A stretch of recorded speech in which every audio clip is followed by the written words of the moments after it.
our judges, right? Because some of these rounds are as if we went to the Olympics and you had a swimmer up against a gymnast, and you say, which performance did you like better? Because that performance is going to be different from this one, which is a song called I Don't Need Therapy, Love Mom, sung by its lyricist, Sarah Rossman, and the composer is Sequoia Selinger.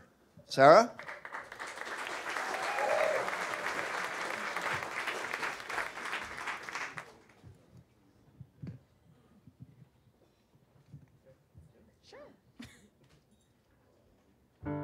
Oh, that's hilarious, honey. I don't need to go to therapy. I already know exactly how it would go.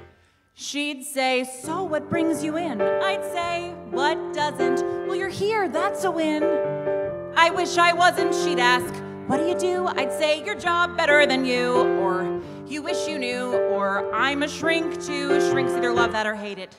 We'd compare credentials, I'd outshine her. She'd sit back in her recliner, smiling and smug, she'd scribble observations like patient, resistant to basic conversation. Then fully captivated by my air of mystery, she'd say, okay, let's start with family history. Dad was always calm, made sure we were well fed. How about your mom? I don't speak ill of the dead. She'd smirk the way you smirk when a patient's being finicky. We're all clinicians here, so let's just describe her clinically. Borderline dysthemic, PTSD. She'd nod her head to broadcast her sympathy, then say our time is up, unfortunately. Yada, yada, yada, a few more sessions of intake, thousands of dollars that Aetna would refuse to reimburse. Yes, all worthwhile clinicians are out of network, except for me, I take insurance because I'm a saint. Let's fast forward to the part where she starts giving me actual feedback. Why do you assume it's a she? It would have to be. I have nothing to learn from men. She'd say, you love your daughters. I'd say, perhaps too much. Then she'd test the waters. Do you use them as a crutch? I'd say, well, that was out of the blue. Or who the hell are you? Or proudly declare, why, actually, yes, I do. And you're using me too. What? Shrinks are good at shrinking their needs to be so small. They spend all day not thinking about themselves at all, because it feels good helping others. Same thing goes for mothers. Most mothers. Some mothers. How about your mother?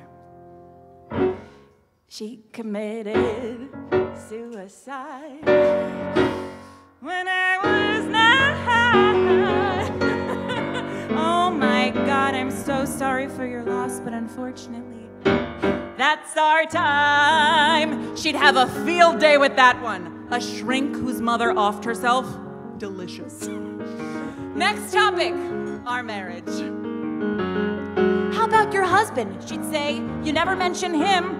So I start today, then she'd go out on a limb and accuse me you're deflecting, which I obviously am. But I'm also protecting his privacy, ma'am. It doesn't mean that there's a problem if I say we're fine, we're fine. Okay, I'm just doing my job. No, Doc, you crossed a line. It's not your business if we're happy. That's just between us two. Sure, our sex life has been crappy, but I'm sure yours would be too, because when your children are your life, you don't have time to be a wife. Well, that sounds hard to swallow. Yeah, I'm used to indigestion. Then she'd ask one follow-up question. Do you ever wish you were dead?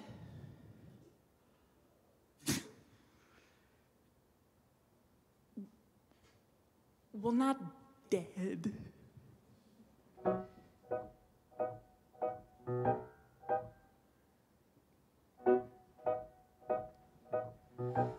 But perhaps a small coma. A teeny tiny coma. Some time to recharge and not be in charge. A wee widow coma. A brief low-risk coma. While I'm lying in wait, they'd all have to wait. Yes, I could use a coma. A 2-3 week coma. Healthy pause for a worthy cause. I'd wake up refreshed, be received with applause. I'd be twice the mother I ever was.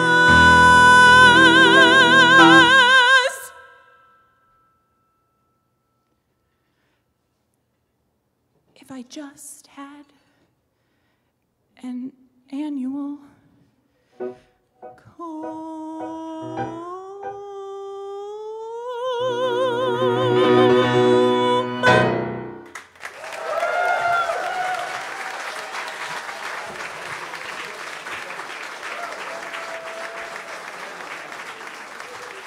Sarah Rossman.